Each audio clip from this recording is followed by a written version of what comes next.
Chapter 7. Watershed. The drought descended upon us like a slow, merciless predator, sinking its claws deeper with each passing day. What had begun as farmers' concerned murmurs at church socials transformed within a week into a full-blown crisis that threatened every homestead in the county. Wells ran dry, crops withered in the fields, and livestock grew gaunt as pastures turned from green to brittle gold to lifeless brown. I stood at the kitchen window, surveying what had once been a thriving vegetable garden, now reduced to struggling plants despite our daily watering efforts. My trunk sat half-packed in my bedroom upstairs, my departure for San Francisco scheduled in just 3 days. Yet as I watched Sarah and Timothy carefully carrying buckets of precious dishwater to the most vulnerable plants, I knew with sudden clarity that I could not leave. Not yet. Not with the community facing such dire circumstances. The conversation with Elijah following Sarah's tearful plea had been brief but significant. A cautious truce rather than the full reconciliation my heart desired. We'd agreed to set aside our personal differences to focus on the children's needs, particularly amid the growing water crisis. It wasn't forgiveness or resolution, but it was a beginning. A crack in the wall between us. Jacob burst through the back door, his face flushed with excitement despite the heat. Miss Prescott's well has gone completely dry.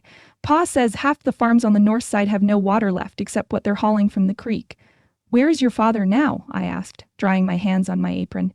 Helping Mr. Miller dig his well deeper, Jacob reported. But Pa says there's no water to find. The table's dropped too low. The situation was becoming desperate, and my mind raced with possible solutions. From my father's engineering books, I recalled discussions of irrigation systems used in drought-prone regions. Perhaps similar methods could help our communities survive until rain returned. Jacob, I said, making my decision, please tell Sarah to finish the garden watering, then help Timothy with his reading lesson. I need to speak with Mrs. Miller and the other women about organizing our water resources.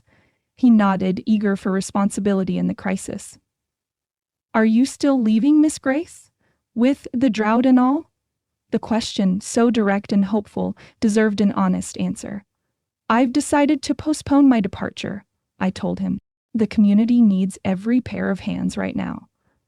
His whoop of joy followed me as I changed into my sturdiest skirt and shirtwaist, gathered my father's old notebooks from my trunk, and headed toward the Miller farm, where most of the neighboring women would be gathered to help with laundry, a task now requiring careful coordination given the water shortage. By sunset, I had visited 3 neighboring farms, proposing a water-sharing schedule and conservation techniques I'd studied in my father's books. The women, initially skeptical of such formal organization, quickly recognized the wisdom in pooling our resources and knowledge. We'll meet tomorrow at the Jenkins place, Mrs. Miller announced as we concluded our impromptu planning session. Every family should send someone, men included. Miss Wilkes has ideas worth hearing. As I walked home in the lingering twilight, the dust from the road coating my boots and the hem of my skirt, I spotted a familiar figure by our gate. Elijah stood watching my approach, his expression unreadable in the fading light. Jacob tells me you've postponed your trip, he said as I drew near, his tone carefully neutral. It seemed the only decent choice, I replied, equally cautious. The children need stability during this crisis, and the community needs all available help. He nodded, his gaze shifting to the parched fields beyond the house. Miller mentioned you've organized the women to share water resources. It's a temporary measure at best, I admitted. But it may prevent the worst hardships until a better solution can be found. A muscle worked in his jaw, pride warring with necessity. The Prescotts lost their dairy cow today. No water, no milk for their young ones. The simple statement conveyed the gravity of our situation more effectively than any lengthy explanation. Children would suffer first, and worst, if the drought continued. I've been studying my father's engineering books, I said, taking a risk. There may be ways to channel water from the mountain streams more efficiently, irrigation techniques that could sustain us until the rains return. Elijah's eyebrows rose slightly, but he didn't immediately dismiss the suggestion as I'd feared. Those streams are miles away, across difficult terrain. Yes, I agreed, but the elevation difference would work in our favor.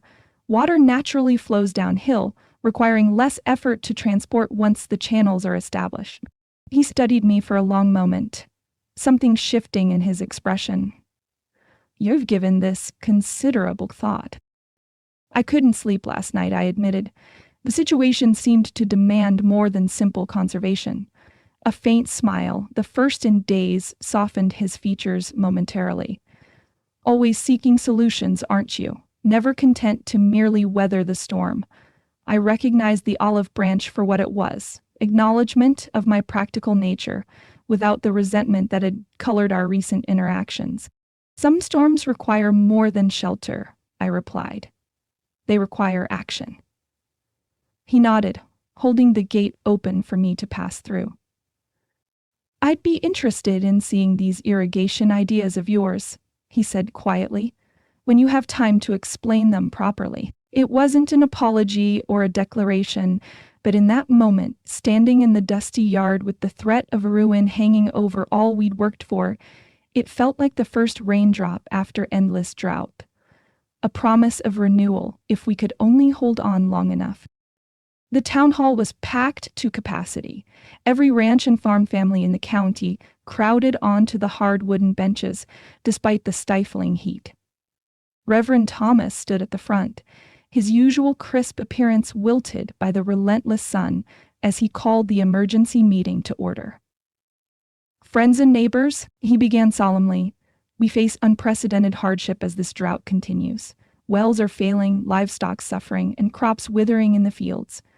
We've gathered to share information and consider all possible solutions before conditions worsen further. Murmurs rippled through the crowd as various men stood to report water levels on their properties. The news grew increasingly grim with each account. Streams reduced to trickles, wells producing cloudy, undrinkable water, cattle growing thin from poor pasture and inadequate water supplies. The rivers dropped 3 feet since spring, Frank Miller reported. Another few weeks like this, and even that source may become unreliable. We could dig a community well, someone suggested from the back. Pool our resources to reach deeper water. The water tables dropped everywhere, countered Mr. Henderson, the county's most experienced well digger. Digging deeper won't help if there's nothing to find. As the discussion grew more heated, with fear fueling increasingly desperate proposals, I felt Elijah's gaze on me from where he sat with the other ranchers. I had shared my irrigation plan with him the previous evening, spread across the kitchen table after the children were asleep. To my surprise, he had listened attentively, asking intelligent questions and offering practical suggestions that improve the concept. What about the mountain streams? He said now, his voice cutting through the agitated discussions. They're still flowing from snowmelt. If we could channel that water more efficiently. All eyes turned to him as he stood, commanding attention through sheer presence, rather than volume. Miss Grace Wilkes has studied irrigation systems used in similar terrain. Her father was an engineer who documented such techniques extensively. I believe her proposal deserves consideration. A shocked silence greeted his words. Not only was he suggesting a woman might have technical knowledge worth hearing, but he had used my given name with a familiarity that didn't escape notice in our small community. Reverend Thomas recovered first. Miss Wilkes, would you care to present these ideas? Heart pounding, I moved to the front of the hall, acutely aware of the skeptical expressions on many faces, particularly the older farmers, who had never considered a woman's opinion on matters beyond hearth and home. Thank you, Reverend, I began, unfolding the diagrams I had prepared. The mountain streams to the west of our valley maintain consistent flow even in drought conditions due to the higher elevation snowmelt. While they're too distant to access directly for daily needs, we could construct a series of irrigation channels following the natural contours of the land. As I explained the system of primary channels feeding smaller secondary ditches to serve individual properties, I was conscious of Elijah watching me intently, his expression a mixture of pride and something deeper that sent warmth spreading through me, despite the serious circumstances. The initial labor would be substantial, I acknowledged, but once established, these channels would provide reliable water until the rains return. Similar systems have sustained communities through multi-year droughts in other regions. Questions came rapidly when I finished, some genuinely interested, others clearly designed to expose flaws in a woman's thinking. I answered each calmly, drawing on my father's detailed notes and my own practical understanding of the land. "This sounds like a great deal of work for an uncertain outcome," Mr. Prescott observed skeptically. "How do we know these channels won't simply dry up as well?" Before I could respond, Elijah spoke from his seat. "I verified the flow rates of the western streams myself. They've maintained consistent levels despite the drought." He stood, moving to join me at the front of the room. "I believe Miss Wilkes's plan is our best hope of surviving this crisis with our herds and crops intact." His public support, offered without hesitation before the entire community, meant more than any private reconciliation could have. In that moment, standing beside him as equals rather than adversaries, I felt something fundamental shift between us, a bridge forming across the chasm our pride had created. "I propose we begin work immediately," he continued, addressing the assembly with the natural authority that had always commanded respect. "Every able-bodied person contributing what they can. Those with wagons and tools, those with strong backs, even the children can help with smaller tasks." "And the women?" Mrs. Prescott asked pointedly, her gaze fixed on me. "The women," Elijah replied without hesitation, "will be essential to this effort. Their organizational skills and practical knowledge of water needs will ensure the system serves every household effectively." His eyes met mine briefly.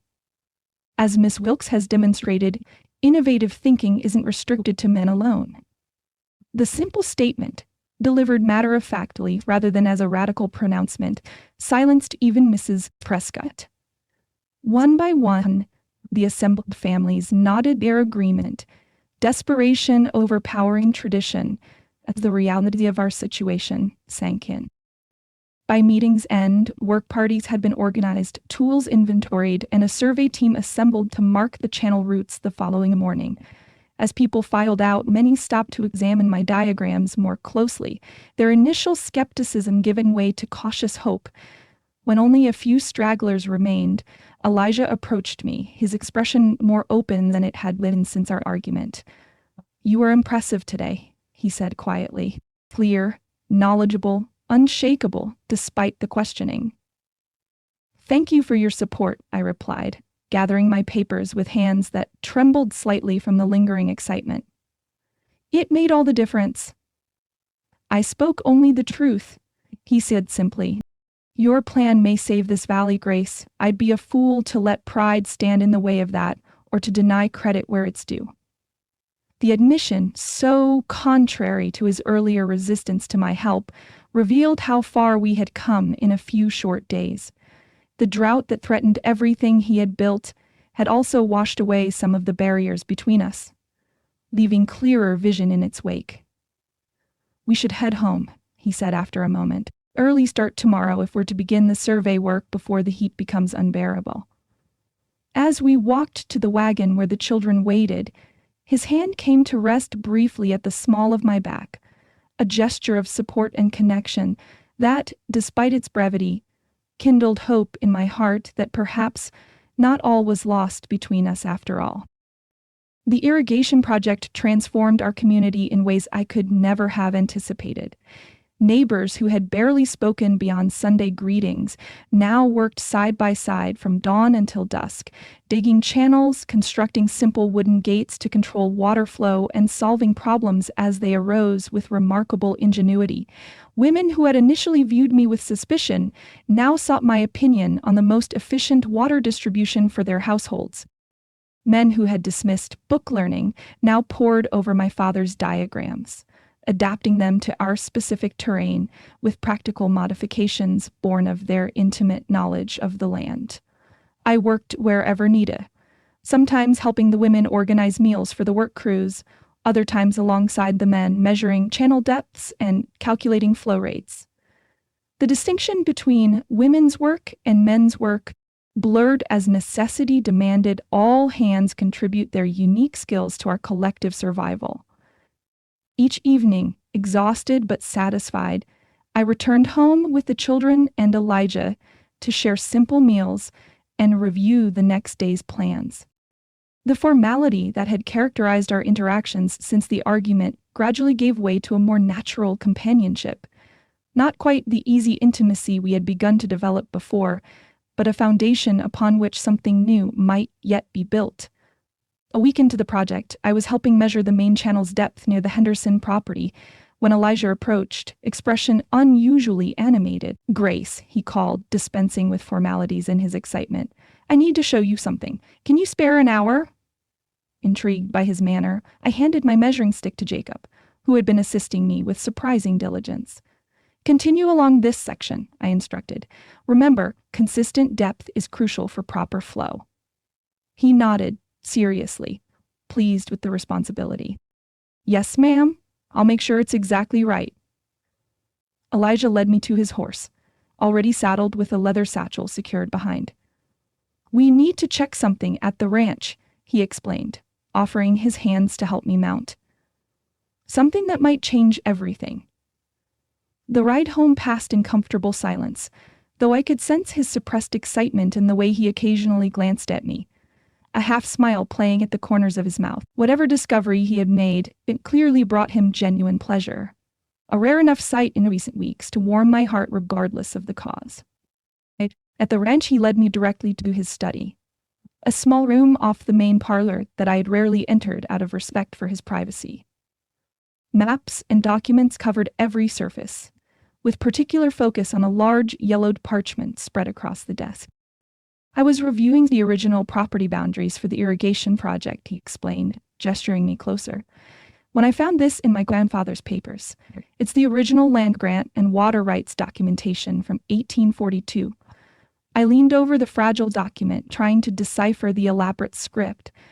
"These markings," I said, pointing to a series of notations along what appeared to be a creek line. "What do they indicate?" "Water rights?" Elijah replied, a note of wonder in his voice. "Specifically, rights to the entire western branch of Cottonwood Creek, the very stream we're attempting to divert for irrigation." The significance dawned on me immediately. If the Blackwell Ranch holds legal rights to that water, then we don't need permission to divert it, he finished. More importantly, we could channel significantly more water than we'd planned, ensuring adequate supply for not just our property, but potentially the entire valley. "This is remarkable," I breathed, studying the documentation more carefully. "How did these rights come to be forgotten?" Elijah ran a hand through his hair, a gesture I'd come to recognize as signifying both excitement and frustration. "My grandfather's handwriting indicates the creek changed course after a particularly severe spring flood in 1849. The new channel ran primarily through Hammond's property, and over time, people simply forgot the original water rights belonged to Blackwell land." I looked up sharply at the mention of our elderly neighbor. "Hammond's property? But if the creek has been his primary water source for decades..." "Exactly," Elijah said grimly, the excitement in his expression giving way to moral conflict. "Legally, I could reclaim those water rights immediately. The drought would give perfect justification. But doing so would divert water from Hammond's land entirely, effectively ruining him." The dilemma was clear and terrible. The forgotten water rights could save the Blackwell Ranch and potentially many neighboring properties, but at the cost of destroying an elderly man's livelihood, a man who had been using the water in good faith for generations. "What will you do?" I asked quietly, watching the internal struggle play across Elijah's features. He paced the small room, agitation evident in every movement. "The simplest path would be to file the claim immediately. With the drought, no court would deny our urgent need." He shook his head. "But Hammond is 78 years old. That ranch is everything to him. I can't bring myself to destroy him to save ourselves." His moral quandary revealed more about his character than any words could have. Despite our recent conflicts, despite the desperate circumstances facing his own family, Elijah's fundamental decency, remained uncompromised. Perhaps there's a middle path, I suggested carefully. One that acknowledges your legal rights while allowing Hammond to maintain sufficient water for his needs. He stopped pacing, his gaze finding mine with sudden intensity. What are you thinking? A formal water-sharing agreement, I proposed. You officially register the rediscovered rights, establishing legal ownership, but simultaneously create a binding covenant allowing Hammond access to a specific portion of the flow. Would that hold up legally? He wondered. Water rights are absolute in this territory, which is precisely why formalizing your claim is essential, I explained. Once established, you can enter a voluntary agreement from a position of legal strength rather than uncertainty. Elijah studied me with growing admiration. You continue to surprise me, Grace Wilkes. Most would see only the stark choices, claim everything or surrender everything. You immediately seek the balanced path between. My father always said the most elegant solutions account for all parties' needs, I replied, feeling a blush rise to my cheeks at his praise, and the most enduring agreements leave both sides feeling their interests are protected. A slow smile spread across his features. I'd like your help approaching Hammond about this, he said after a moment's consideration. Your diplomatic skills far exceed mine, especially in delicate matters like this. The request, so different from his previous resistance to my involvement in ranch business, demonstrated how far we had come. Of course, I agreed, though I believe your sense of fairness would serve you perfectly well without my assistance. Perhaps, he acknowledged, gathering the documents carefully, but I've learned, somewhat belatedly, that two perspectives often yield better outcomes than one alone. His eyes held mine, conveying meaning beyond the immediate discussion, especially when the second perspective belongs to someone of uncommon wisdom and compassion. The compliment, offered without reservation, bridged some of the remaining distance between us. Not through grand declarations or emotional pleas, but through the simple acknowledgement of value, of seeing me not as an interference in his affairs, but as a partner worthy of respect. We rode to Hammond's ranch that afternoon, the precious documents secured in Elijah's saddlebag. The elderly rancher received us with typical taciturn hospitality, his weathered face revealing little as Elijah carefully explained the discovery and our proposed solution. So you're saying, Hammond summarized after examining the yellowed papers, that this creek I've been using since before you were born actually belongs to Blackwell land by law? Yes, Elijah confirmed. But we're proposing a formal sharing agreement that would guarantee your access to the water in perpetuity, while allowing us to divert a portion for the irrigation project. Hammond studied us both with shrewd eyes that belied his advanced age. Most men would simply file the claim and leave me high and dry, especially in times like these.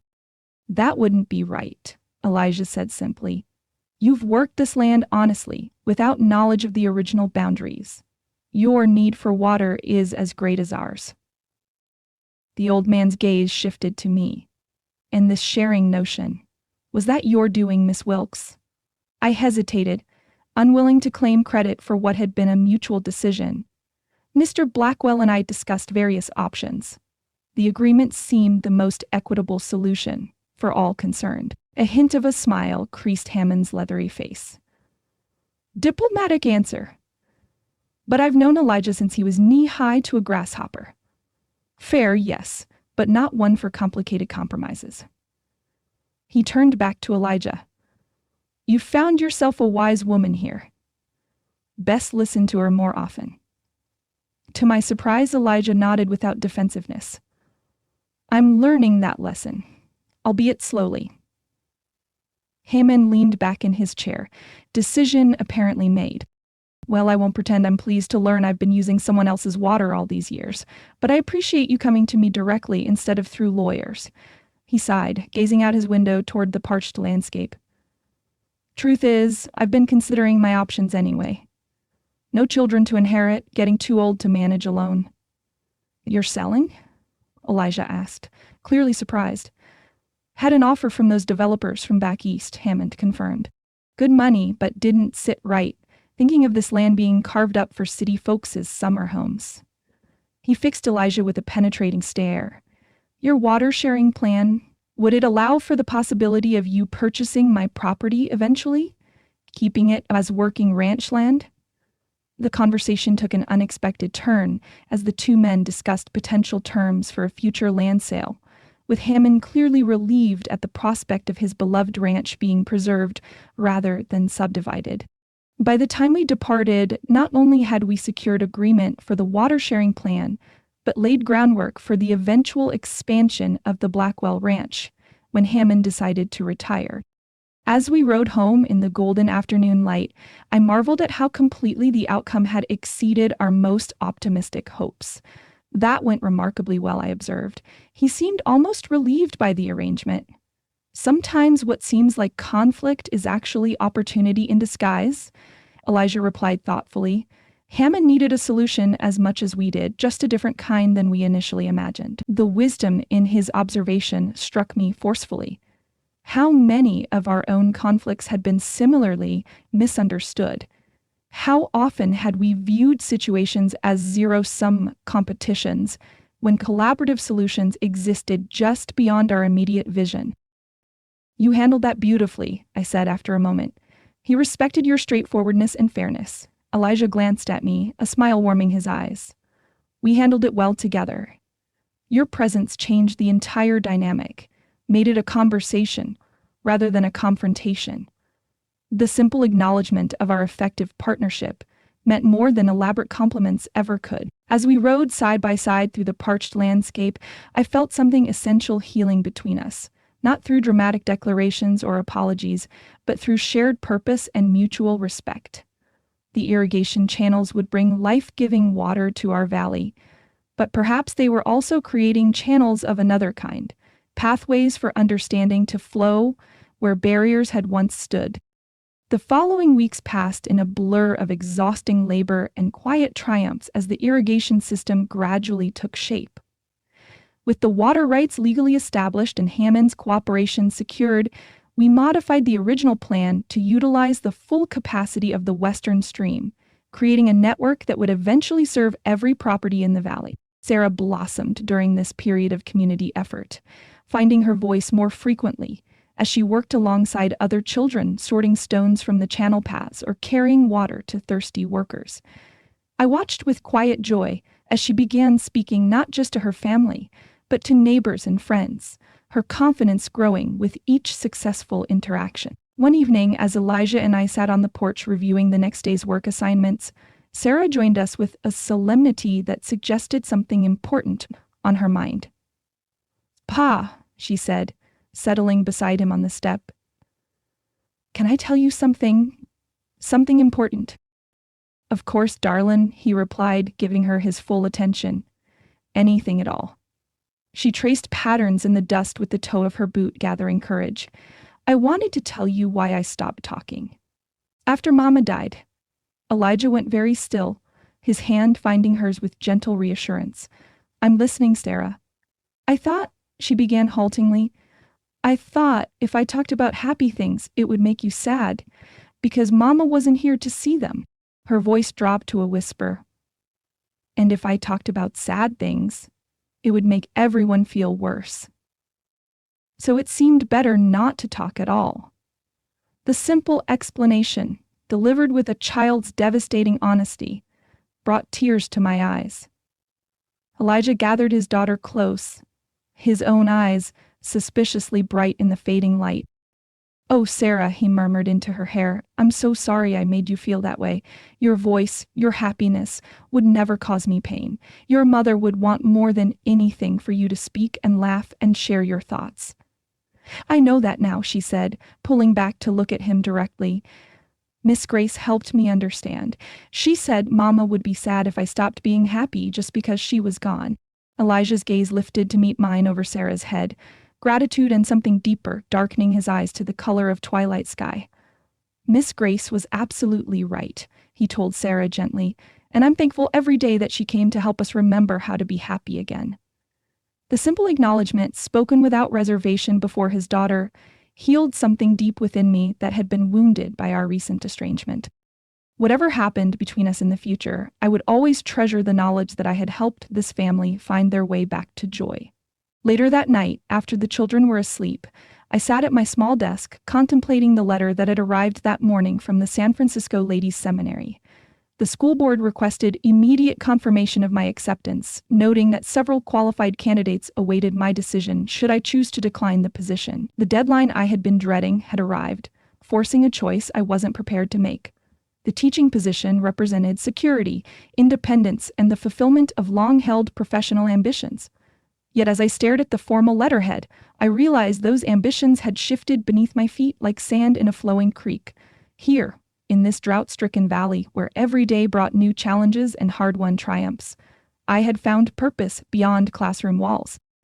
Among these people, neighbors now battling side by side for survival, children blossoming despite adversity, a man struggling to balance pride with need, I had discovered a sense of belonging that San Francisco's cultured society could never provide. But did belonging constitute sufficient reason to abandon carefully laid plans? And even if I chose to stay, what role would I occupy once the crisis passed? The pretense of marriage had become increasingly uncomfortable as genuine feelings developed beneath its false framework. Yet Elijah had made no clear declaration, despite moments of connection, that suggested deeper attachment. I set the letter aside, unable to compose a response, while my own heart remained so conflicted. The decision could wait one more day, I reasoned. Tomorrow would bring clarity, or at least the courage to choose a path without complete certainty of its destination. The sky darkened ominously as we completed the final section of the main irrigation channel, not with nightfall, though evening approached, but with heavy clouds that had appeared suddenly from beyond the western mountains.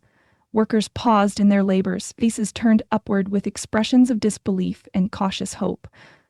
Could it be? Mrs. Miller breathed, clutching my arm as we stood beside the newly dug channel. After all this work, could the rain finally come? Perfect timing if it does, I replied, watching the clouds build and darken with each passing minute. The channels will direct the runoff exactly where it's needed most. Word spread quickly through the work parties.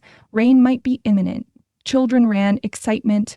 Tools were gathered and secured, and everyone moved with renewed energy to complete critical sections before the potential downpour. I was helping cover tools in the wagon when the first distant rumble of thunder rolled across the valley. The sound sent a ripple of excitement through the gathered workers, many crossing themselves or murmuring prayers of thanksgiving. "Everybody finish up and head home," Elijah called, assuming natural leadership as he had throughout the project. If this storm delivers what it promises, roads could become difficult quickly. Families dispersed rapidly, wagons and riders heading toward their respective properties with a festive air despite the threatening weather.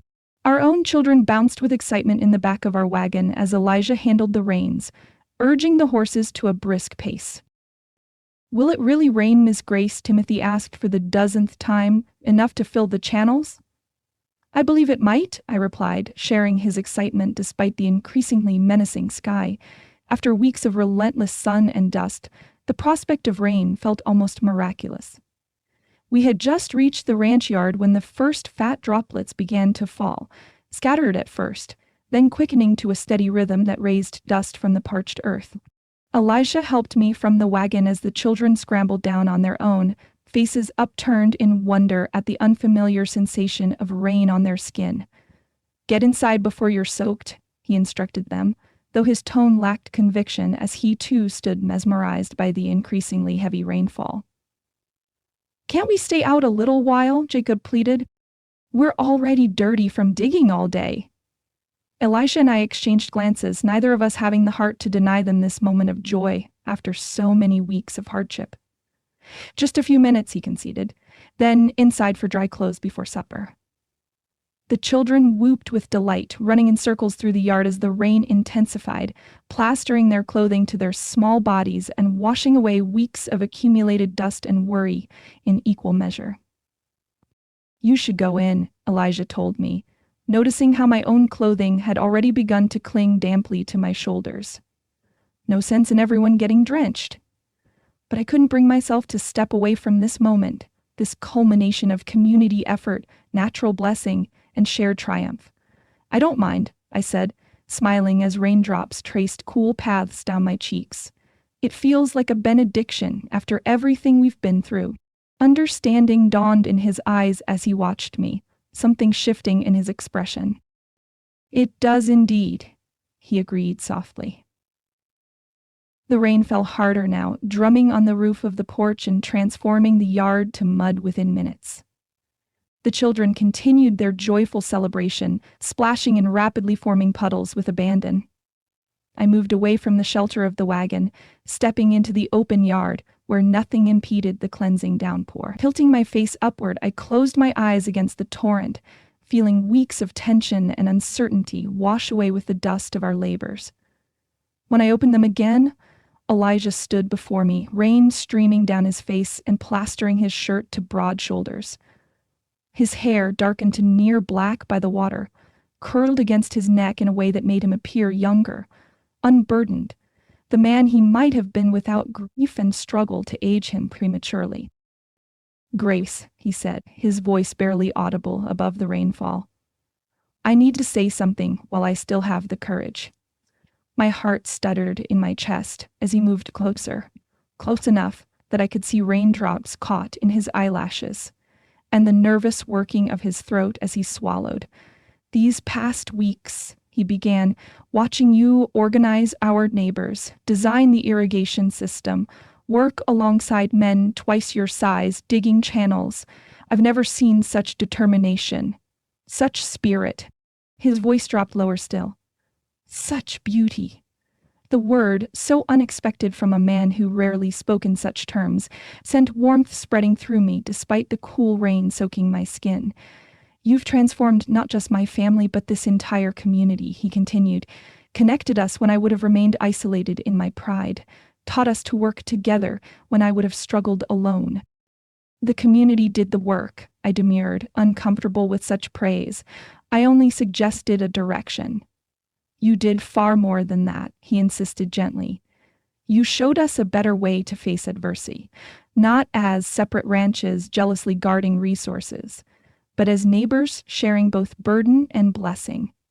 A crack of thunder punctuated his words, followed by even heavier rainfall that reduced visibility to mere yards. Still, neither of us moved toward shelter, standing instead in the cleansing torrent that symbolized renewal for our parched land and perhaps for our own cautious hearts.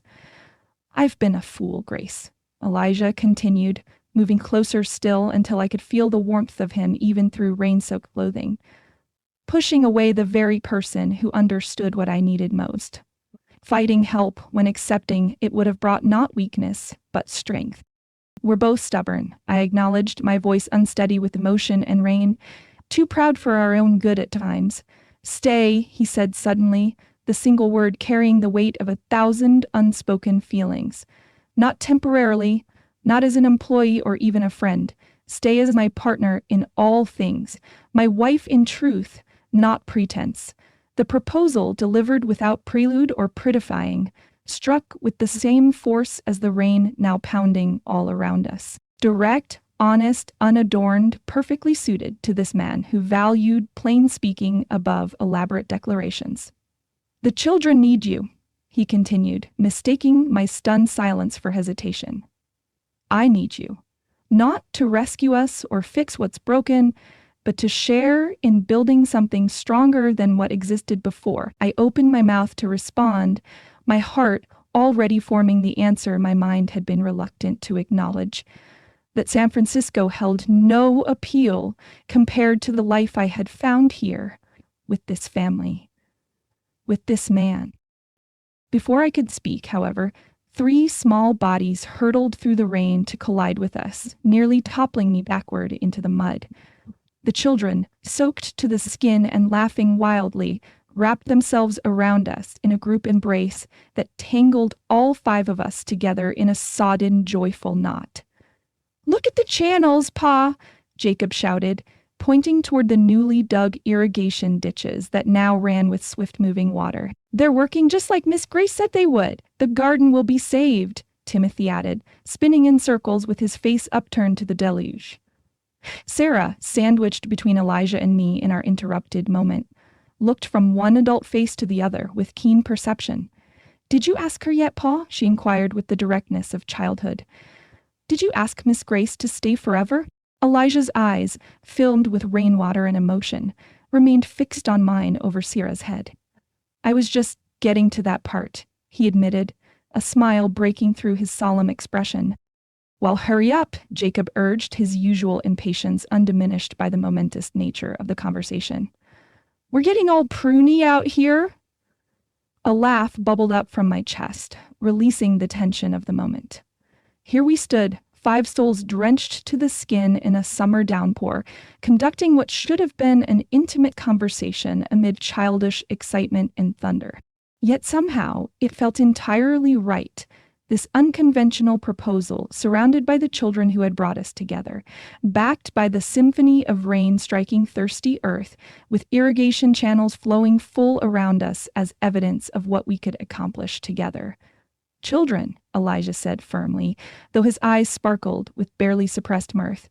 "Perhaps we could continue this conversation somewhere slightly drier." "But Miss Grace hasn't answered yet," Timothy protested, clutching my skirts with muddy hands. "Say yes, Miss Grace, say you'll stay and be our real mama." The naked hope in 3 upturned faces nearly undid me. Even if my heart hadn't already made its decision, those expectant expressions would have sealed my fate. "This isn't quite how I imagined this moment," I admitted, looking from the children to Elijah, whose expression had grown more serious as he awaited my answer. "Few things in life unfold as we imagine them," he replied softly, "but sometimes the reality proves far better than any fantasy." The simple wisdom of his words struck home. My carefully constructed plans for a teaching career in San Francisco paled in comparison to the vibrant, challenging, deeply satisfying life I had found here, not despite the hardships, but perhaps because of them. Here was purpose, connection, and a love that had grown not from superficial attraction, but from shared struggle and mutual respect. "Yes," I said simply, letting the rain wash away the last of my doubts. "Yes to staying, yes to being a real family, yes to all of it." The children's cheers nearly drowned out the thunder as they danced around us in the mud. Elijah's expression transformed with a joy so naked, so unguarded, that it stole my breath more effectively than his words had done. "I should warn you," he said, his voice rough with emotion. "I'm stubborn, set in my ways, and entirely too proud for my own good." "I'm well aware of your flaws, Elijah Blackwell," I replied, unable to suppress my smile, "just as you've had ample opportunity to discover mine." "Not flaws," he corrected gently, "just the rough edges that make you uniquely Grace." His hands, warm despite the cool rain, found mine. "I don't want a perfect woman. I want you, complicated, challenging, courageous you." Lightning flashed across the sky, illuminating us in stark relief for a breathtaking moment. In that flash of clarity, I saw not just the man before me, but the life we might build together. Not easy, certainly not perfect, but authentic and deeply rooted. "We should get inside," I said finally, practical concerns reasserting themselves as I noticed Timothy shivering slightly despite his excitement. "Before we all catch our death." "Sensible as always," Elijah agreed, though he made no immediate move toward the house. Instead, he leaned forward, his intent clear in his eyes a moment before his lips found mine in a kiss that defied the chill of the rain, brief, but charged with promise and the certainty of more to come. When we parted, the children's giggling reminded us of our audience. Jacob made exaggerated gagging sounds, while Timothy clapped with delight and Sarah simply smiled with quiet satisfaction, as if a long-anticipated prediction had finally come true. "Inside, all of you," Elijah ordered, his authoritative tone somewhat undermined by the smile he couldn't quite suppress. "Dry clothes and hot chocolate by the fire." As the children raced toward the house, splashing through puddles with renewed enthusiasm, Elijah caught my hand, holding me back a moment longer in the cleansing rain. "I'm not good with pretty words," he said quietly, "but I want you to know, what I feel for you goes deeper than gratitude or convenience or even friendship. I love you, Grace Wilkes. Not for what you've done for us, but for who you are." The simple declaration, delivered without flourish yet with profound sincerity, meant more than the most poetic profession ever could have. "And I love you," I replied, the words flowing easily now that the dam of restraint had broken, stubborn pride and all. Hand in hand, we walked toward the house where the children waited, no longer a temporary arrangement of convenience, but a family forged through challenge and choice, as real and enduring as the very land beneath our feet. Behind us, the irrigation channels ran swift and true, carrying life-giving water to fields too long parched by drought. And above, the clouds continued their blessed release, promise of renewal for a valley that had nearly lost hope, and for hearts that had found in each other what neither had been seeking, but both desperately needed. Chapter 8. Harvest of the Heart. The morning of the harvest festival dawned so perfect it seemed painted by a divine hand rather than shaped by mere weather. Golden sunlight spilled across the Blackwell Ranch, illuminating fields that had transformed from drought-withered to abundantly green in the weeks since the rains had returned. The cattle, once gaunt with thirst and poor grazing, now looked sleek and healthy in pastures revitalized by the irrigation channels that had proven their worth 100 times over. I stood at the kitchen window, cup of coffee warming my hands as I surveyed the changes wrought by nature's bounty and human determination. 3 months ago, I had arrived at this ranch as a temporary solution to a desperate situation. Now, as autumn painted the distant mountains with splashes of gold and crimson, I found myself in that curious liminal space between visitor and permanent resident, formally engaged to Elijah, but not yet married, committed in heart, but still adjusting to the reality of my transformed future. "Miss Grace," Sarah's voice carried from the front porch, excitement vibrating through each syllable. "Come see what I've finished." I set down my cup and made my way outside, where Sarah sat surrounded by her entries for the county fair competitions. At 10 years old, she had decided to enter 3 categories: preserved flowers, embroidery, and a botanical drawing that showed remarkable talent for one so young. "Look," she said, holding up a framed arrangement of delicate wildflowers preserved through the pressing technique her mother had taught her, and which I had helped her refine. "Do you think it might win a ribbon? Even a little one?" The transformation in this child never failed to move me. From silent, withdrawn grief to animated conversation. A journey I had been privileged to witness and, in some small way, facilitate. "It's beautiful, Sarah," I said, admiring how she had arranged the blooms to create a natural landscape in miniature. "The judges would be blind not to award it first place." She beamed, carefully setting the frame into a protective box lined with soft cloth. "Mama would have liked it, I think. She always said flowers tell stories if you arrange them properly." "Your mother was very wise," I agreed, helping her gather her other entries. "And she would be so proud of how you've carried on her traditions. And added some of yours, too," Sarah said with unexpected insight. "Mama never did botanical drawings like you taught me." The simple observation caught me unawares, this acknowledgement that I had contributed something unique to the Blackwell family legacy rather than merely attempting to replace what was lost.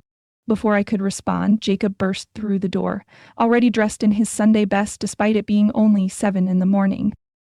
"Pa says we need to leave by 9 if we want good parking at the fairgrounds," he announced importantly. "And he says to tell you he's saved the blue ribbon pie for the baking competition." Gracious, is that the time already? I hurried back inside to finish breakfast preparations, my mind already racing through the day's logistics.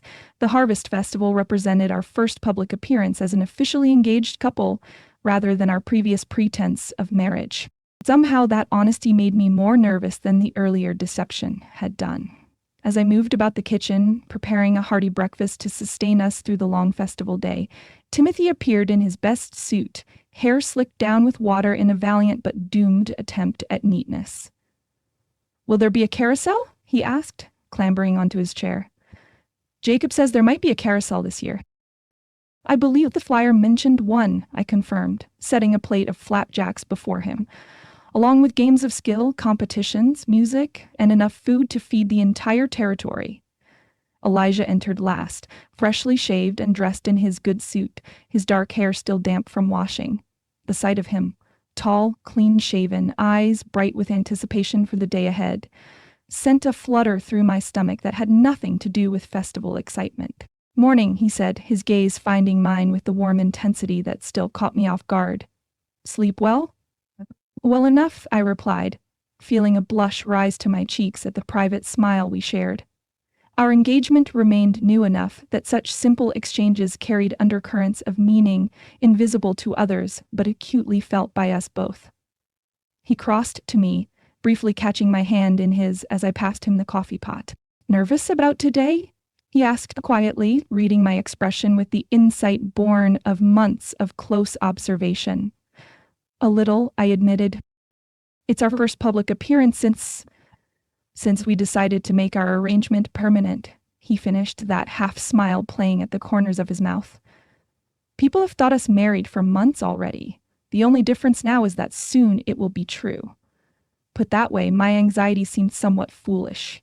And in it, the transition from hired help to fiancé to wife encompassed changes far beyond mere social perception. My role within the family, within the community, within my own identity, all shifting in ways both thrilling and terrifying. "I suppose I'm still adjusting," I said, turning my attention back to the stove. "To everything." His hand settled briefly at the small of my back, warm and reassuring. "We all are, Grace, but we'll figure it out together." That simple promise, together, settled my nerves more effectively than any elaborate reassurance could have done. Whatever challenges lay ahead, we would face them not as solitary individuals, but as partners in the truest sense of the word. The fairgrounds bustled with activity as wagons and buggies arrived from every corner of the county, families dressed in their Sunday best despite the dust and potential for spills that such gatherings inevitably produced. Colorful bunting decorated every available surface, and the scents of roasting meat, sweet corn, and caramel apples mingled in a fragrant cloud that made my stomach growl despite our substantial breakfast. "Look at the size of that pumpkin," Jacob exclaimed, pointing toward the produce competition tents. "Bigger than Timothy." "Is not," Timothy protested, drawing himself up to his full height with indignation that melted instantly at the sight of the carousel being assembled near the dancing area. "Pa, they really do have a carousel. Can we ride it? Please?" Elijah laughed, a sound that came more easily to him with each passing week. "Let's get settled first, then we'll see about rides." As we made our way through the grounds, I was acutely aware of the attention we attracted, not merely the usual interest in the Blackwell family, but specifically the scrutiny directed at Elijah and me. Word of our engagement had spread through the community with predictable speed, along with rumors of my previously planned departure for San Francisco. The protective hand Elijah kept at the small of my back as we navigated the crowds spoke volumes about his awareness of this attention. "Mrs. Blackwell," Mrs. Prescott's voice cut through the ambient noise with remarkable precision. "Or should I say Miss Wilkes again, now that the truth of your arrangement has come to light?" I tensed, but Elijah's hand remained steady at my back as we turned to face the town's most formidable gossip. To my surprise, his expression held amusement rather than defensiveness. "Good morning, Mrs. Prescott," he greeted her pleasantly. "You'll need to continue with Miss Wilkes for just a few more weeks, until the wedding. Then Mrs. Blackwell will be entirely accurate rather than merely convenient." His easy acknowledgement of our unusual situation, neither defending it nor apologizing for it, left Mrs. Prescott momentarily speechless, a rare achievement that I silently applauded. "I see," she managed finally. "Well, I suppose unconventional beginnings occasionally lead to conventional endings. The children must be pleased with the arrangement." "We are," Jacob declared with typical forthrightness. "Miss Grace already acts like our ma anyway. Now it'll just be official." The simple statement, delivered without guile, diffused whatever remaining tension lingered in the air. Mrs. Prescott's expression softened almost imperceptibly. "Indeed," she agreed. I must say, your irrigation project during the drought demonstrated considerable capability, Miss Wilkes. The community has benefited from your presence, regardless of how it came about. Coming from Eugenia Prescott, this qualified praise constituted a ringing endorsement. I accepted it with a gracious nod. Thank you. The project succeeded through community effort, not individual contribution. Modesty becomes you, she observed with a knowing look, before turning her attention to Sarah's competition entries. Those preserved flowers show remarkable talent, young lady. Your mother used a similar technique, as I recall. Sarah nodded, pride straightening her slender shoulders. Yes, ma'am. She taught me the basics, and Miss Grace helped me refine the pressing method. A fitting collaboration, Mrs. Prescott said with surprising gentleness. Rebecca would approve, I believe. With that unexpected blessing, she moved on to interrogate other festival goers, leaving us in a moment of contemplative silence. Well, Elijah said finally, a hint of wonder in his voice. If Eugenia Prescott approves, I suppose our union has been deemed acceptable by even the strictest social arbiter in the territory. The tension broken, we laughed together and continued toward the competition tents to register Sarah's entries and my own contributions, a jar of wild plum preserves, and an embroidered tablecloth, rather than the pie that had won blue ribbon at the church social. This time, I wanted to participate as a community member rather than stand out as a newcomer with exceptional skills. We had just arranged Sarah's entries to their best advantage when a familiar voice called my name. Turning, I found Reverend Thomas approaching with two well-dressed gentlemen I recognized from church services, but couldn't immediately name. Miss Wilkes, the Reverend greeted me warmly. May I introduce Mr. Peterson and Mr. Grantham from the school board? They've been hoping for an opportunity to speak with you. Elijah's attention sharpened beside me, though his expression remained politely neutral. We both knew what such an introduction likely portended. A pleasure, gentlemen, I acknowledged with a customary nod. How may I help you? Mr. Peterson, a stout man with kindly eyes behind wire-rimmed spectacles, came directly to the point.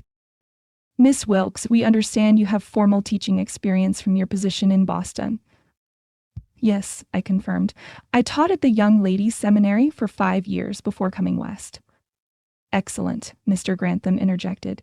He was taller and more austere than his colleague, with the bearing of a man accustomed to authority. Our current schoolteacher, Miss Holloway, has recently become engaged to a gentleman from Helena. She'll be leaving us at term's end. I see, I said carefully, aware of Elijah tensing slightly beside me. That must be difficult timing for the school. Indeed, Reverend Thomas agreed, which is why the board wished to speak with you today. We're hoping you might consider the position. The offer, while not entirely unexpected given the community's limited pool of educated candidates, nonetheless caught me off balance. Here was an opportunity I hadn't anticipated, the chance to pursue my profession without leaving the family and community I'd come to love. I'm honored by your consideration, I said, buying time to organize my thoughts, though I should mention that I myself am recently engaged. I glanced at Elijah, whose expression had become unreadable. My circumstances have changed considerably since arriving in Pinecrest. We're aware of your engagement to Mr. Blackwell, Mr. Peterson assured me. Unlike larger cities, our community has no prohibition against married female teachers. In fact, given the shortage of qualified educators in the territory, we would consider ourselves fortunate to secure someone with your credentials, regardless of marital status. The unexpected flexibility in their position opened possibilities I hadn't considered. Teaching had always been more than employment to me. It was a vocation, a part of my identity I had assumed I would have to sacrifice in choosing marriage to Elisha.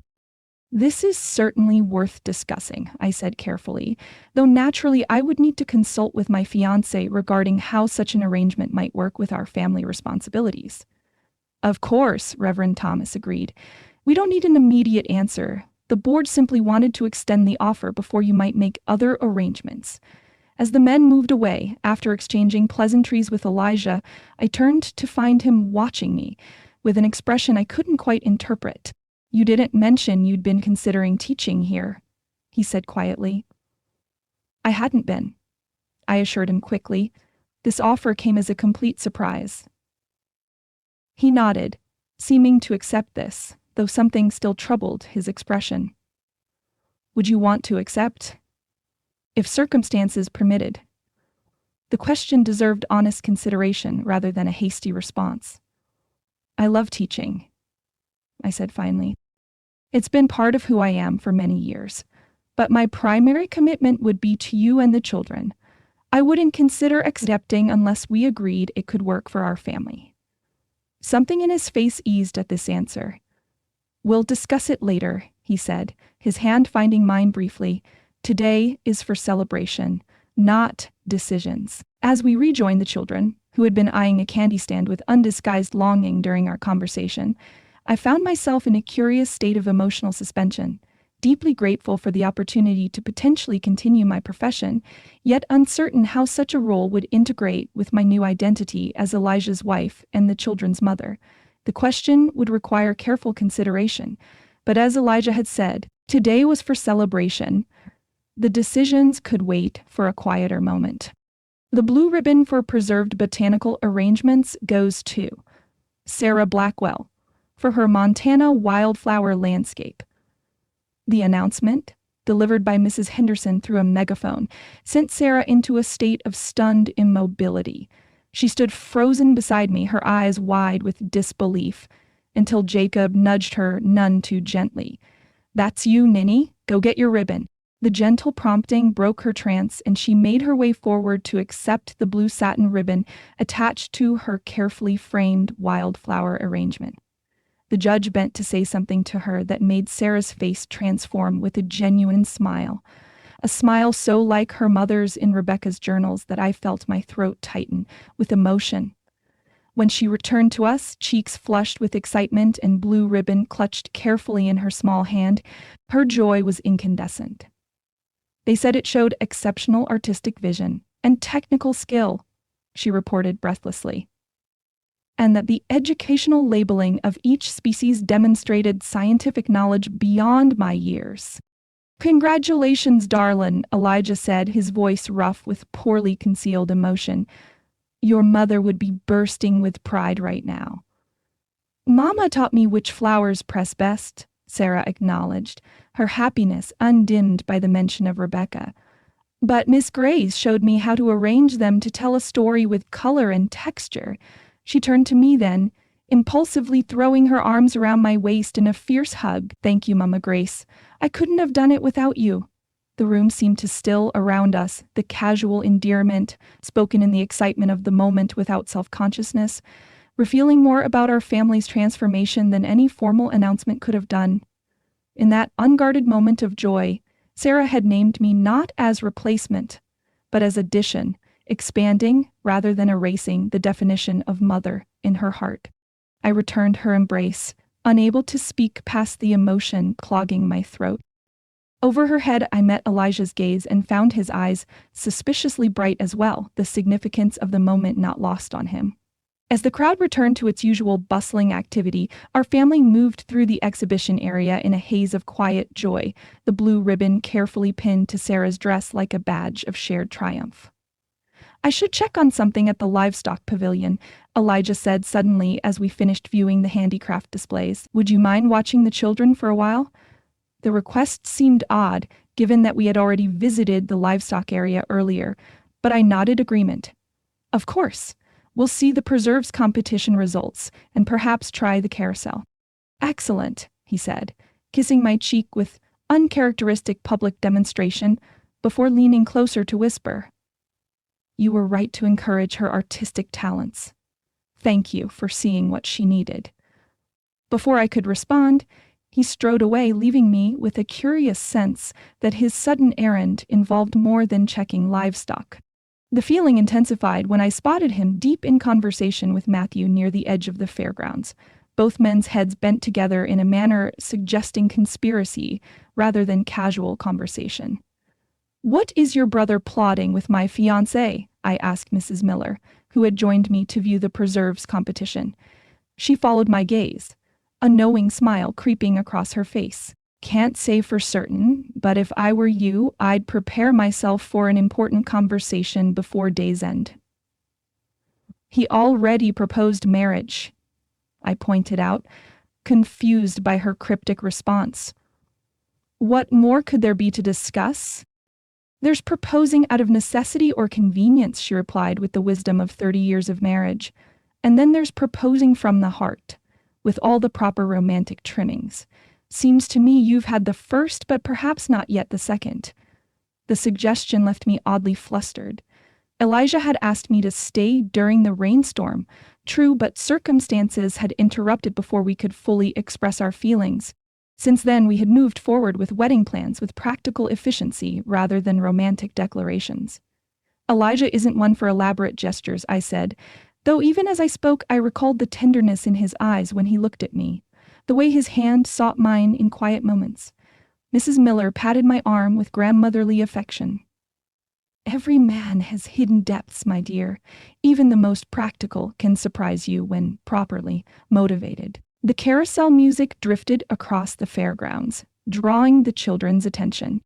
Can we ride now, Miss Grace? Timothy pleaded, his earlier patience exhausted. Yes, let's all try it, I agreed, grateful for the distraction from puzzling over Elijah's mysterious behavior. The afternoon passed in a blur of activities.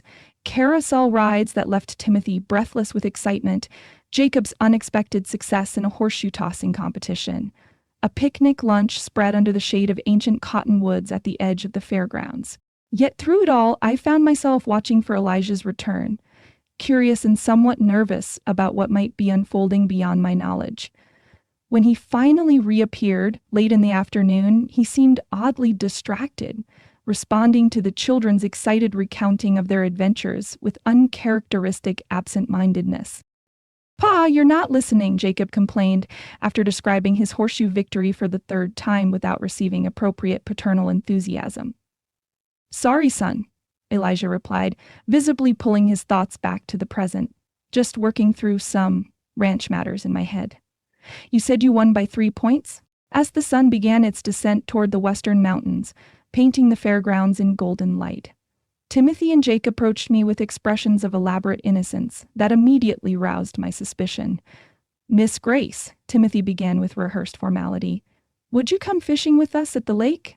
Jacob says the trout bite best at sunset. Fishing? Now? I glanced down at my best dress, entirely unsuitable for such an expedition. Wouldn't tomorrow be more appropriate? Has to be now, Jacob insisted with unusual determination. Special sunset fish only bite today. Very rare. I looked to Elijah for clarification of this dubious ichthyological claim, but he merely shrugged, his expression carefully neutral. The boys have been talking about this expedition all day. I told them to ask you directly. The obvious conspiracy confirmed my earlier suspicions, but I decided to play along with whatever scheme was unfolding. Very well, though I'm not dressed for fishing. You don't need to fish, Timothy assured me quickly. Just watch us fish. We know the way. With exaggerated solemnity, the boys led me away from the fairgrounds toward the small lake that bordered the eastern edge of the property.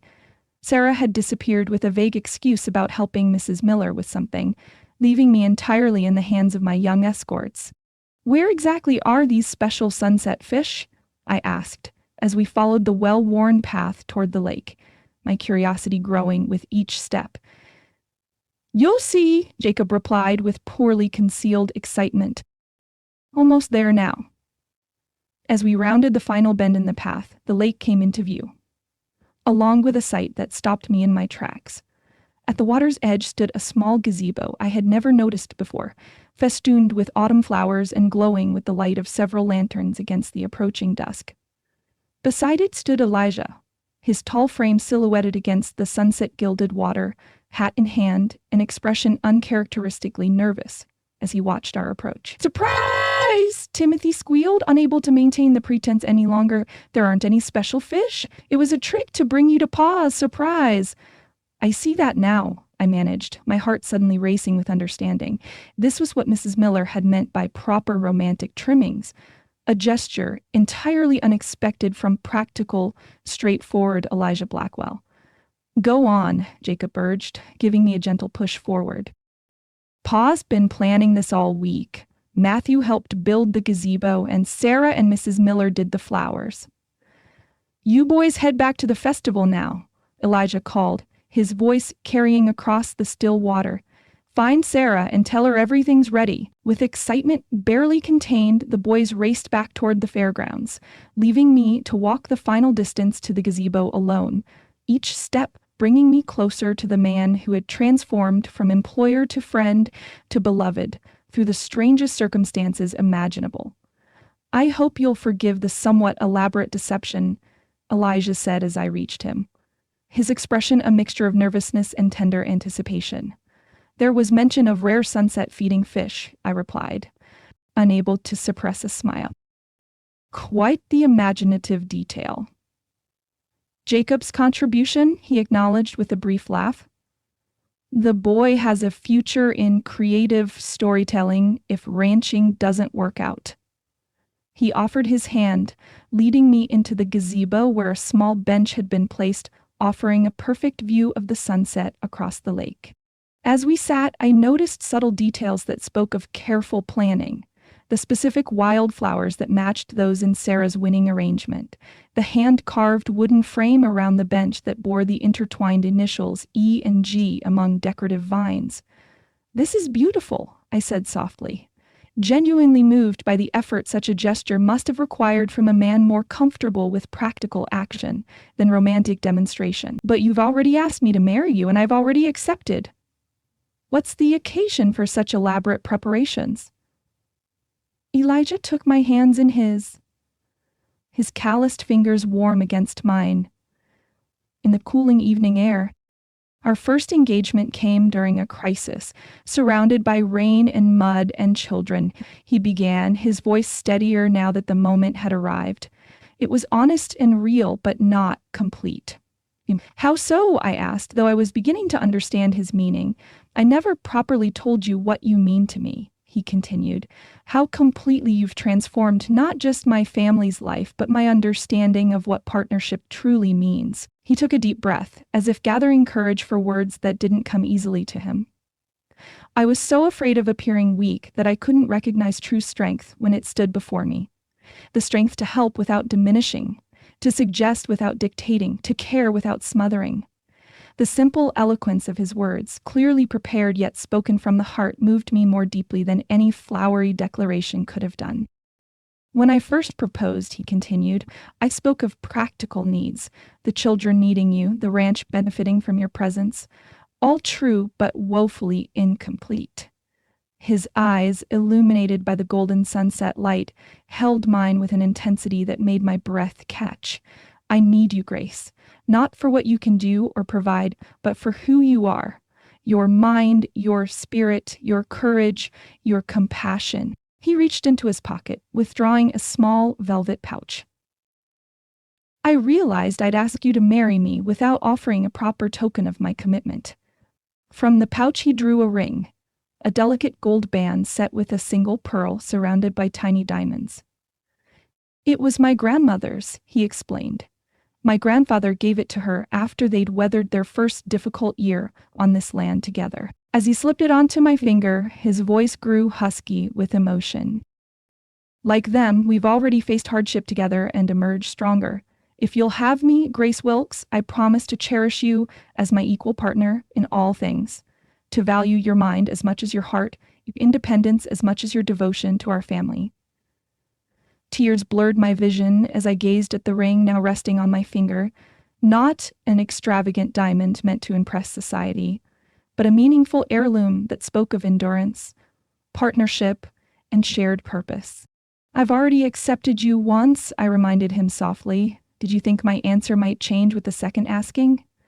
Not change, he clarified, his smile both tender and slightly sheepish, but perhaps deepen with the knowledge that I love you not merely as the mother of my children or the mistress of my home, but as the remarkable woman you are in your own right.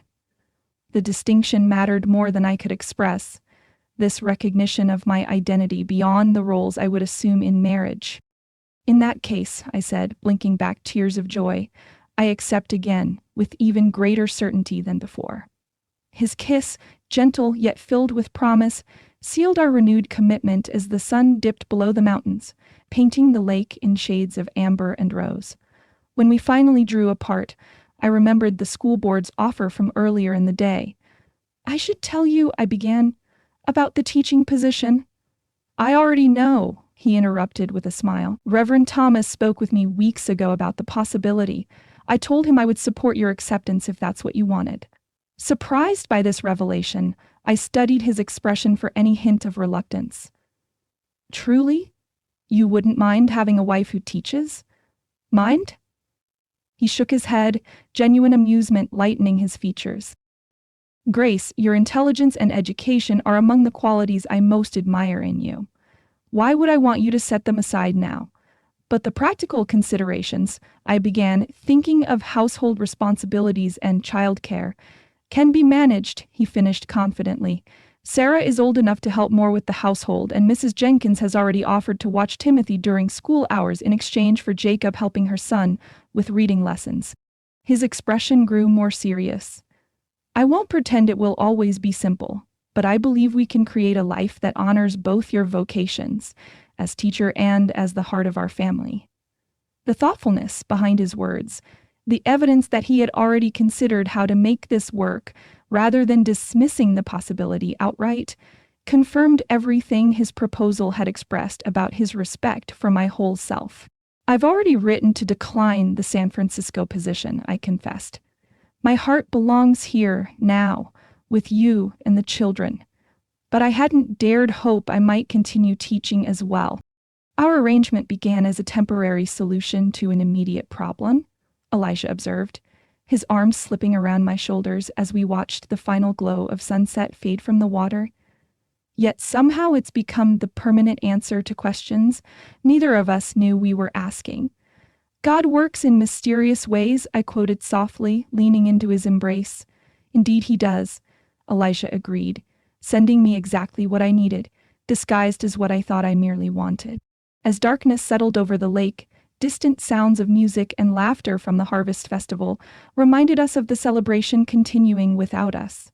Yet neither of us moved to return, content to remain in this moment of perfect understanding, this precious interval between promise and fulfillment, where two separate paths had converged to form a single journey forward. 1 month later, crisp autumn sunshine bathed the Blackwell Ranch in golden light as we welcomed the community for our harvest celebration.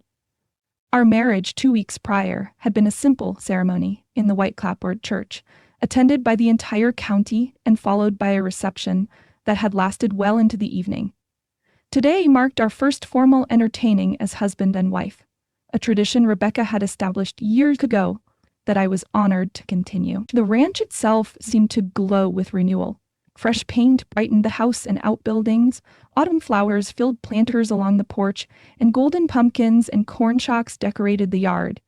Inside, the home that had once seemed neglected now reflected the care of many hands working together, not just mine, but the children's as well, each contributing to the transformation in their own way. My teaching position would begin after Christmas, giving us time to settle into our new family configuration before adding professional responsibilities to the mix. In the meantime, I had organized a small lending library in the church hall and begun twice-weekly reading circles for the community's children, a compromise that satisfied my teaching instincts while allowing full attention to our family during these critical early months. As the last guests departed, waving from wagons laden with leftover food and the satisfied weariness that follows good company and conversation, Elijah and I settled onto the porch swing to watch the children playing in the yard. The golden afternoon light caught the pearl in my wedding ring, sending prisms dancing across my skirt as I rocked us gently with one foot. "Successful day," Elijah observed, his arm comfortably around my shoulders. "Though I believe your wild plum preserves have created a minor scandal by winning over Mrs. Henderson's legendary blackberry jam." I laughed, leaning into his warmth as the autumn air cooled with approaching evening. "A temporary upset to the preserves hierarchy. I'm sure she'll reclaim her crown next year with renewed determination." "The price of introducing Boston methods to Montana kitchens," he teased. Revolutionary culinary upheaval. Our easy banter, the comfortable exchange of observations without need for pretense or careful navigation of sensitivities, had become one of the unexpected joys of our marriage. The friendship that had developed during our arrangement now formed the foundation for deeper intimacy, allowing conversation to flow naturally from practical matters to heartfelt confidences, and back again. Sarah approached from the direction of the house, something clutched carefully in her hands. Unlike her brothers, who continued their boisterous game in the yard, she moved with deliberate purpose toward where we sat. "I've been thinking," she began without preamble, in that direct manner she had developed since finding her voice again, "about Mama's journals." She held out the leather-bound book she carried, Rebecca's final journal, which I had returned to Sarah's keeping after she had shared it with me months ago. "I've read them all now," she continued, "even the sad parts near the end, and I think she'd want you to have this one." Startled by the unexpected gesture, I glanced at Elijah, whose expression reflected my own surprise. "Sarah, these are precious memories of your mother," I said gently. "They belong with you." "Not giving it away," she clarified, pressing the journal into my hands with surprising determination. "Just sharing, like how you share us with her memory." She pointed to the final pages of the journal, where several blank sheets remained. "See? There's space left. I think maybe you should continue it, writing our family story where she had to stop."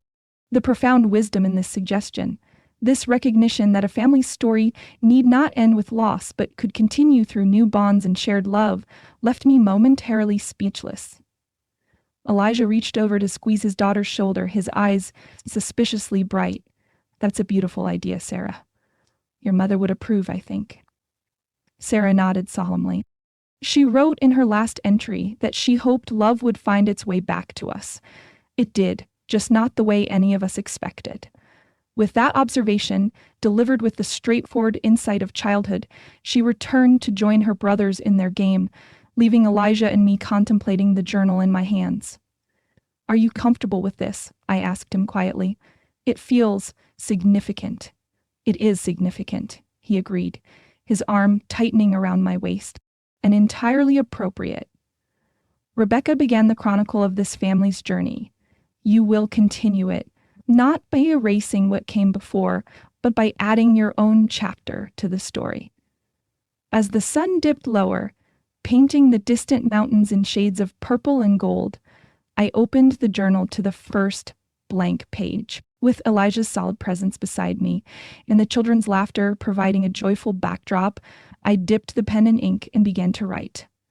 October 15, 1872. Today, we celebrated our first harvest festival as a complete family, a family formed not through conventional beginnings, but through God's mysterious grace.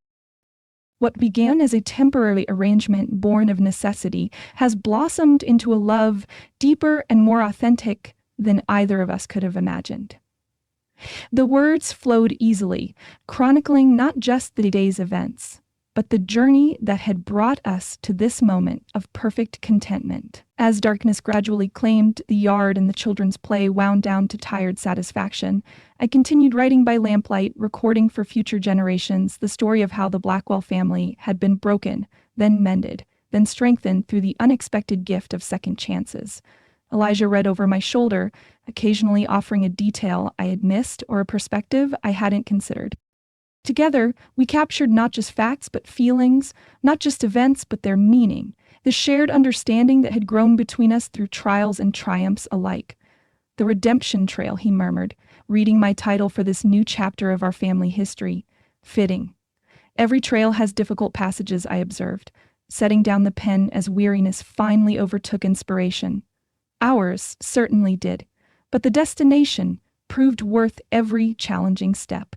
As we called the children in for supper, the first stars appearing in the deepening twilight, I felt a profound sense of rightness settle around me like a familiar quilt. The path that had led me to this place, to this family, this love, this life, had been neither straight nor easy, but its twists and challenges had shaped a journey more meaningful than any I could have planned. In the soft glow of lamplight, surrounded by the voices of children who had become my own, and the steady presence of a man whose love had grown from respect, rather than mere attraction, I recognized the truth that had been emerging since my first days at the Blackwell Ranch. Sometimes our most desperate arrangements become our most precious blessings, and the temporary solutions we grasp in crisis become the permanent answers to our deepest prayers. As I closed Rebecca's journal, now our family's journal, I silently thanked the woman whose life had ended too soon, but whose legacy continued through the children she had loved and the home she had created. I would honor that legacy, not by attempting to replace her, but by building upon the foundation she had laid, adding new stories to the family chronicle she had begun. Elijah's hand found mine as we watched the children wash up for dinner, his fingers warm and solid around my own. "Happy?" he asked simply, though the question encompassed far more than momentary emotion. "Completely," I replied with equal simplicity, the word containing all the complex joy of finding one's true place in the world. Not where one expected, but precisely where one belonged. Outside, autumn stars brightened against the darkening sky, promising the eternal cycle of seasons. Harvest giving way to winter's rest, then spring's renewal, summer's abundance, and harvest once again. Our family would follow that same natural rhythm, growing, changing, facing challenges, and celebrating triumphs. Together, each season bringing its own particular beauty to the ongoing story we would write together. The redemption trail had led us home. Epilogue: Spring in Montana arrives like a shy bride, hesitant at first, then suddenly resplendent in full glory. This particular April day seemed determined to outshine all others in recent memory, as if nature herself wished to bless our gathering with perfect weather. The apple trees I had struggled to save during last year's drought now stood transformed, their gnarled branches heavy with fragrant blossoms that drifted down like snow whenever the breeze stirred. Beneath this canopy of pink and white, our community had gathered to celebrate not only the anniversary of the irrigation project that had saved our valley, but also the more intimate blessing that would arrive in approximately 2 months' time, a blessing currently making its presence known through enthusiastic movements beneath my apron. "Easy there, little one," I murmured, placing a soothing hand on my rounded belly as another tiny foot or elbow prodded insistently against my ribs. "You'll have plenty of time to join the celebration once you're born." From across the yard, where he stood deep in conversation with Reverend Thomas, Elijah caught my gesture and smile. That particular smile he reserved for moments when he observed me communicating with our unborn child. The tenderness in his expression still had the power to catch my breath, even after a year of marriage filled with such moments. Tables laden with food stretched beneath the orchard trees, white cloths fluttering in the gentle breeze as neighbors mingled and children played among the trunks. The irrigation channels that had once represented our desperate battle against drought now flowed quietly in the background, transformed from crisis response to essential infrastructure, much like my own transformation from temporary solution to permanent fixture in the Blackwell family. "Miss Grace," Sarah's voice pulled me from my contemplation. At 11, she had blossomed in the past year, her confidence growing alongside her voice, which she now used with increasing eloquence. "Everyone's ready for the program to begin. Shall I ring the bell?" "Yes, please," I replied, smoothing my dress over my expanded midsection. "And remember, you're first after Reverend Thomas gives the blessing." She nodded solemnly, though excitement danced in her eyes as she moved toward the dinner bell hung from a nearby oak branch. Its clear, bright tones brought gradual order to the gathering, as families found seats on benches and quilts spread beneath the trees. Elijah appeared at my side, guiding me toward the small wooden platform he and Jacob had constructed for the occasion. "How are you feeling?" he asked quietly, his hand warm at the small of my back. "Not too tired?" "Perfectly well," I assured him, though in truth my back ached from the morning's preparations. Some discomforts needn't be shared, particularly on such a joyful day. "The baby seems quite excited about the festivities." His hand moved to rest briefly over mine on my belly, a public gesture of intimacy that still raised eyebrows among the more traditionally minded townspeople. But Elijah had long since abandoned concern for such conventions, embracing instead the depth of partnership we had forged, one that encompassed all aspects of our life together. Reverend Thomas opened the celebration with a prayer of thanksgiving, acknowledging both the natural blessings of water and harvest, and the community bonds that had strengthened through shared hardship. And now, he concluded, young Sarah Blackwell will share an original composition she has prepared for today's gathering. Sarah rose from her seat beside Timothy, smoothing her blue dress with nervous hands before ascending the platform. Though she spoke regularly now, public performance remained challenging for her, yet determination had replaced fear in her expression as she unfolded a carefully written paper. "This poem is called Family Roots," she announced, her voice clear despite a slight tremor. "I wrote it for my parents, both the mother who gave me life and the mother who taught me to live it again." The simple dedication brought tears to my eyes even before she began reading. Family isn't only made by blood. Though blood runs deep as river through the soil, family grows like trees with various roots, some planted first, some grafted through love's toil. My first roots anchored me in solid ground, gave strength and shape to who I'd come to be. But when harsh drought threatened tender leaves, new roots reached deep to help sustain the tree. Two mothers love, though different as the seasons. Both nurture, guide, protect with equal care. Two kinds of strength now flow within my branches, two sources of courage I proudly bear. So like these apple trees with blossoms thriving, where once drought threatened all that we held dear, our family flourishes with double blessing, memory's sweet grace, and new joy drawing near.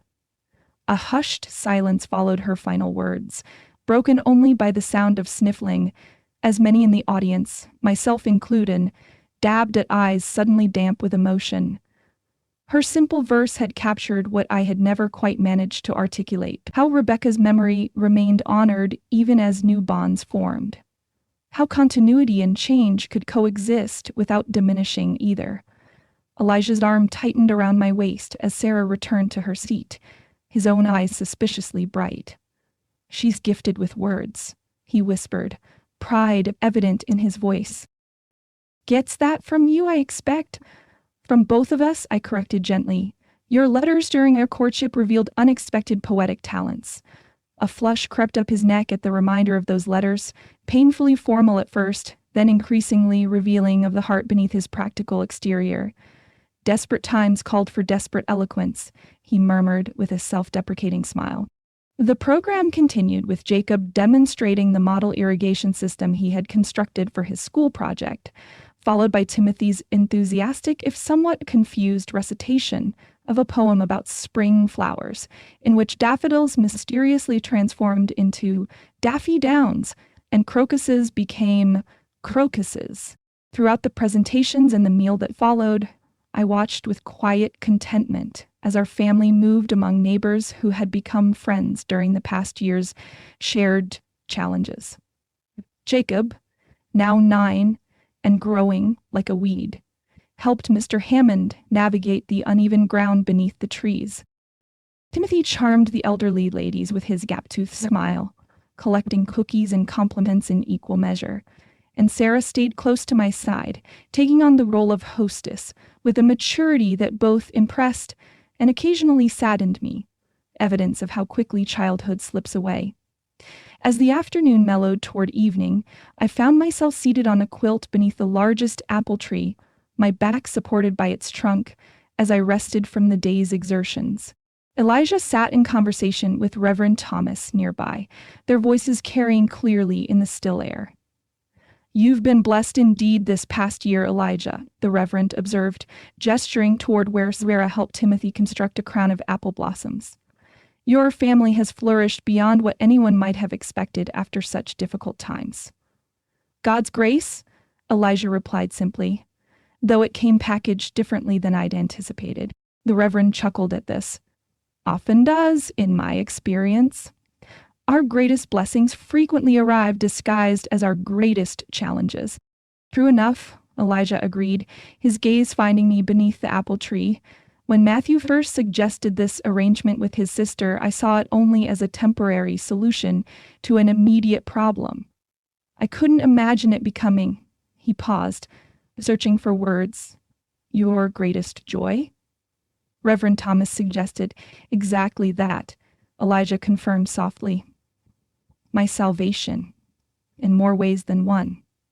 Their conversation shifted to other topics, but I remained caught by that simple phrase, my salvation. Not a word Elijah used lightly, given his careful approach to matters of faith. Yet it captured something essential about what we had found in each other. Not merely companionship or practical partnership, but a kind of redemption. A restoration of what grief and hardship had threatened to destroy permanently. As twilight descended, painting the orchard in soft lavender hues, our guests gradually departed with warm embraces and promises to gather again soon. The children, exhausted from a day of excitement, were ushered to bed by Mrs. Jenkins, who had become a treasured helper during my teaching days and an even more valued friend during my pregnancy. Finally, as the last wagon disappeared down the lane, Elijah and I found ourselves alone on the porch, watching as the first stars appeared in the deepening blue sky. His arms settled around my shoulders, my head finding its familiar resting place against him, as my hand cradled the life growing within me. Happy? He asked, echoing the question he had posed on our wedding night, though now it encompassed an even broader landscape of shared experience. Profoundly, I replied, feeling the baby shift beneath my palm, though I admit to some nervousness about the coming adventure. His hand covered mine on my belly, warm and reassuring. You'll be a wonderful mother, he said with quiet confidence. You already are to the children we have. It's different, though, I mused, joining a family already in progress versus beginning from the very first moment. Different, he agreed, but not lesser in any way. Sarah's poem captured it perfectly. Two kinds of strength, two sources of love. Our children are richer for having both. A comfortable silence settled between us as darkness claimed the yard, and the scent of apple blossoms intensified in the cooling air. From inside came the faint sounds of the household settling, Mrs. Jenkins humming as she tidied the kitchen, a floorboard creaking upstairs as one of the children turned in sleep. Who would have thought, Elijah said finally, his voice soft with wonder, that a desperate arrangement born of necessity would lead us here, that a temporary solution would become the most permanent joy of my life. I tilted my face up to his, still marveling at how the lines of worry that had marked his features when we first met had softened into lines of laughter and contentment. God works in mysterious ways, I quoted, smiling as he bent to place a gentle kiss on my forehead. Indeed he does, Elijah agreed, his hand still resting protectively over mine on our unborn child. Though sometimes, in retrospect, his plans seemed perfectly, beautifully obvious. As night fully claimed the land, we remained on the porch, reluctant to break the spell of quiet gratitude that enveloped us. The apple blossoms gleamed pale in the darkness, their fragrance a sweet reminder of growth that follows adversity, of beauty that emerges from barren seasons. Much like love itself, I reflected, unpredictable in its timing, miraculous in its blossoming, and capable of bearing the most unexpected and precious fruit. A temporary arrangement indeed that had become as permanent as the land beneath our feet and the stars above our heads. A salvation neither of us had sought, but both had found, in the most unlikely of circumstances.